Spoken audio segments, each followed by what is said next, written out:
and welcome to Art-titude, the only place where art and culture comes alive every week as we mix a bit of what you know and a bit of what's new and bring you a three-dimensional view of the world around you. My name is Eva Mina and I hope you are ready to explore because we are ready to take you there.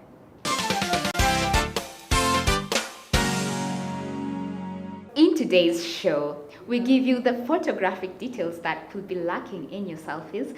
We attend an art exhibition and we find out what it takes to be a mascot artist.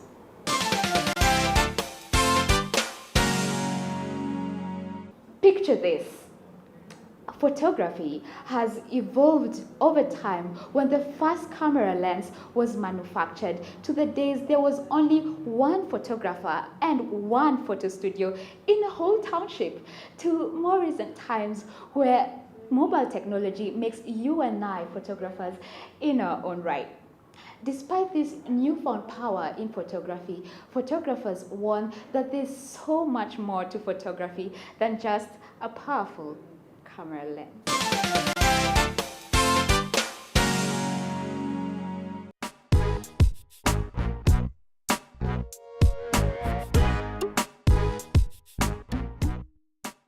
Selfies have become an epic growing trend in this day and time. With the rise of social media, it has become an online culture that easily keeps one on tabs with friends and acquaintances. However, photography still remains the constant way in which perfect moments are captured wholly, magnetically, and artistically. Photography has not changed. The dynamics don't change. What changes is the ease of doing it. Like what is behind me is a film camera. The only thing that has changed is how it's stored. Before, photos were stored in a film, what we used to call negative. But now it goes straight into a memory device. Once you start thinking about the final product, about what you're looking for, you may take a photo and the only thing that you want in that photo is the eyes to pop. So those small details make it art. The small details that you're looking for and how you execute it, it makes it art now. Since time immemorial, the camera has captured moments, told stories, and recorded history. In fact, it's been the ultimate tool and number one referral point when it comes to tell the human story. Stories that cut through all spheres of humanity, such as the political scene, social scenes, and even family scenes.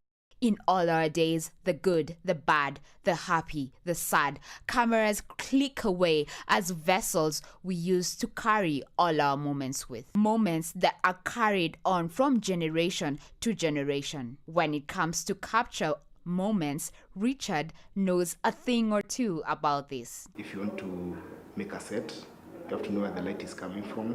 If you're going to use artificial light or natural lighting, then from there, you'll have to know about complementary colors, which color will go with which color. But is photography just a matter of clicking a button? Gerald Murage lets us in on the mind's eye of a professional photographer. There's a lot you need to put in mind before you take a photo. Most good photographers think about the image before they even take the photo. So you have an idea in mind that you want to execute. You have to think about it, think of the right positioning, think of the right timing. It's a moment that you're trying to capture. So there's a lot which goes into it. And now that's where now the training now gets into place. Pictures do tell 1,000 words, either through fashion pages, newspapers, or just simple selfies.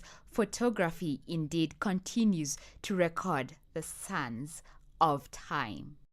The message is loud and clear. The perfect snapshot has more to do with art than technology.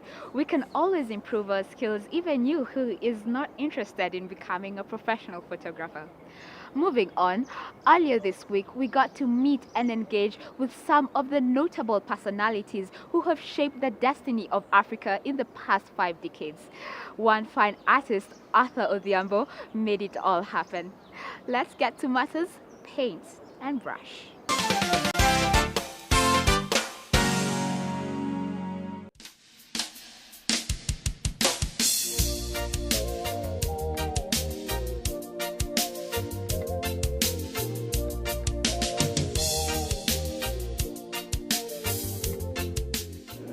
So this piece, Unity, what is it about? Tell us more about it. It's about African nationalism and the way the fight for freedom in Africa has presented itself to the modern day right now. Our nationalism is our culture. It's what defines who we are. With all this inspiration around us, politics, music, everything can be displayed through art. Politics and where we are going as a country, as a continent, and all the globalization stuff, it has to be portrayed artistically. Not many people know what his part in Africa, but people are talking about him. So since I know and since I love discovering about what revolutionaries do, I had to let it out there for everybody else to see. This piece, it's a symbol of Pan-Africanism, given the colors, Pan-African colors, green, red, and black. Just like Kenya, we picked our flag, by the way, from these colors. They were inspired by that. And the feast, it's called Black Power. It's a power feast, but if you get together and move as one unit, yeah, it's unity, you get far. Here we are seeing Haile Selassie, Emperor Haile Selassie, from Ethiopia, right? Exactly. Yes. So tell us about him. Like, how did he influence African culture?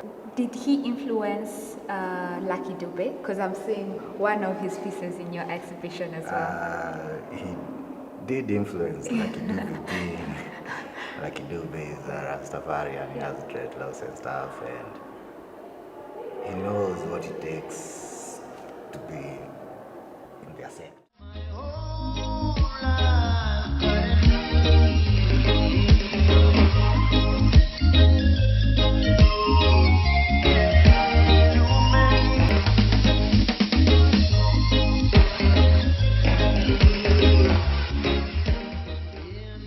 So, Lucky Dube, one of the most famous musicians in Africa. Yeah. And you told me you grew up listening to him. I grew up listening to him, not buying his records, but from all around. So, Arthur, Tomboy, title, The Great Leader That Never Was. That is very telling. I myself forgot a little word at the end of it. The great leader that never was. Maybe we didn't get enough of him, but he was a leader. This is actually, it's inspired by a lot of blue, blue, purple, and white. They say purple is royal. I must say about Tom Mboya, he deserves a royal treatment. Yeah, and the great leader that never was. He was a leader. We never just had enough. From all the literature that I read, it's someone that I wish I would have lived to see, like the Oginga Odingas. People asked a lot of questions like, why are you painting this person with green, blue, yet we are black? It's an expression of how I feel I should do it and what I try to portray inside. What I need to get out there with color, balance, style, and the society, the way it shapes me. tell us about your style, because we've seen how many pieces so far. We've seen the Unity piece, we've seen Hail Selassie, we've seen Lucky Dube, and now we are at Tomboya. There's something similar, but I can't quite put my finger on it. Yes, tell us about your style. Let me start by painting. Painting is like writing. I can't write the way you can. It's your own handwriting. So every artist has their way of doing stuff. That's why, okay, my style, it's called expressionism. It's a way of, instead of putting, it's a way of putting things the way you feel it from inside, not the way it is from outside. The young people they only hear about these people. So they should come and see like this Kwame Nkrumah actually.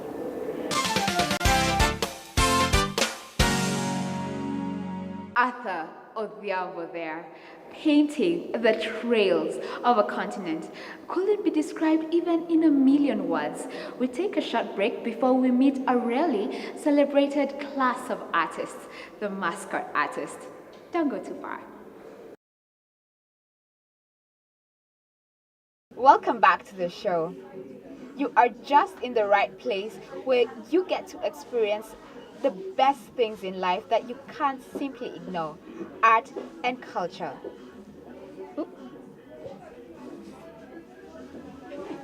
Well, to our next story. I'm almost certain that most of you have seen a mascot at some point in your life. You might have wondered, how does it see? How does it breathe? You probably have never seen it in a performance and on stage, just like your favorite musician. Here is another dimension.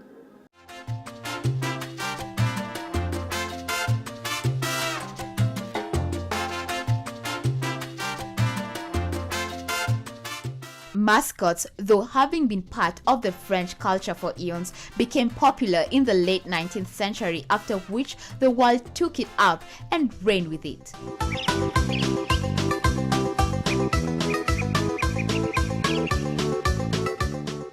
While it was viewed in the French culture as a sign of good luck, mascots have become part and parcel of social events where they are used for entertainment and advertisement.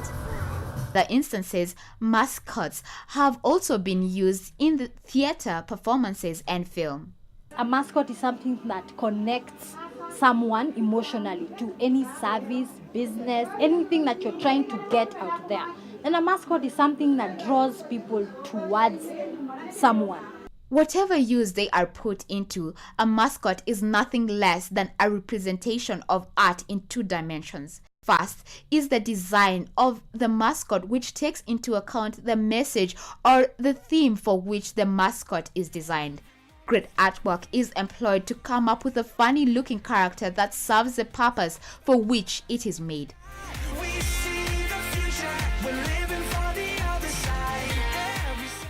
There are also standard designs that are made in the image of already popular characters in the world of cartoons and animation.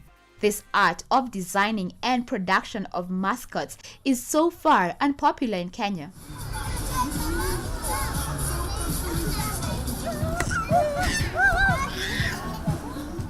The same cannot be said of the use of mascots.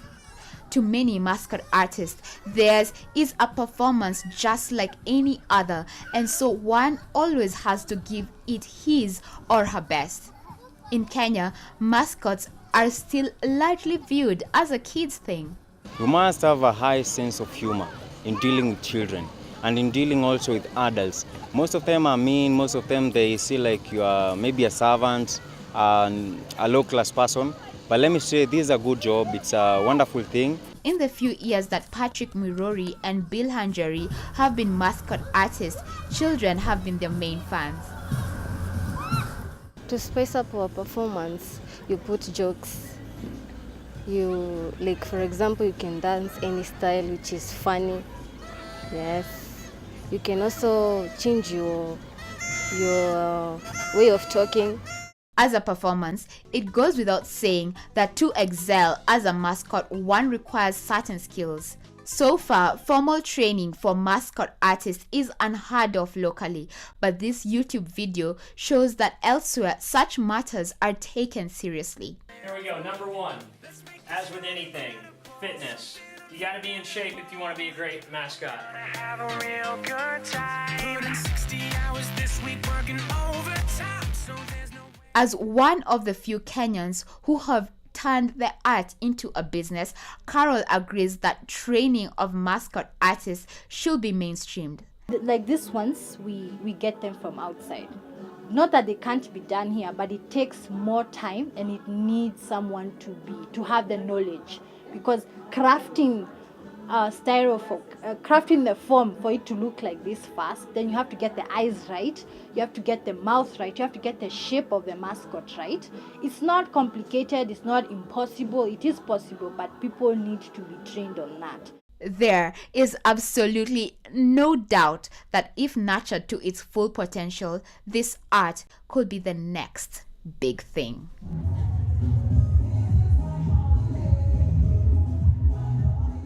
And we're not done yet. Mascot artists being performers have helped generate some of the funniest moments on television. Sample this. This is real. This is real. This is real. At the edge of a deep blue lake, he found an ideal spot. He dug a small hole in the earth and lovingly planted just one thistle from the pot of thistles he had packed so carefully back in Scotland. He gently watered it from his own drinking bottle and then stepped back to admire the breathtaking views.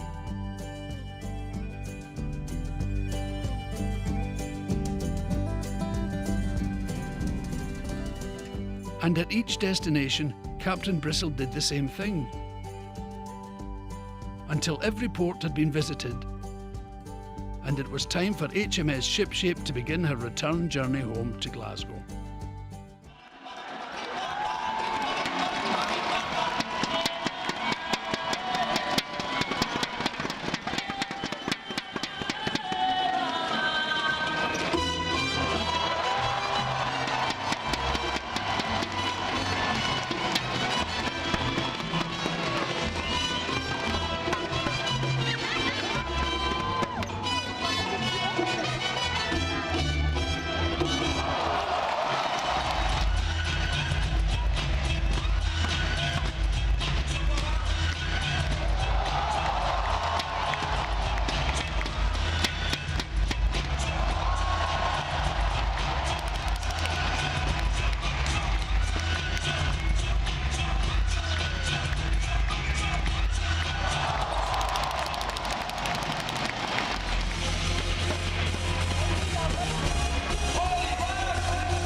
But we couldn't stay.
just amazing to see how a simple art in the French culture has spread to every small country in the world in just over a century.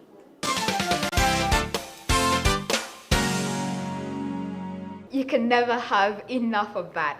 Unfortunately, that's where we end it today. It was great having you on board, and I hope you had a blast as much as I did. For your thoughts, questions, comments, please do direct them to the contacts on your screen. Let's do this again next week, same time, same channel. From myself and the Art-titude crew, it's goodbye. To agree, but that's the only way I wanna be.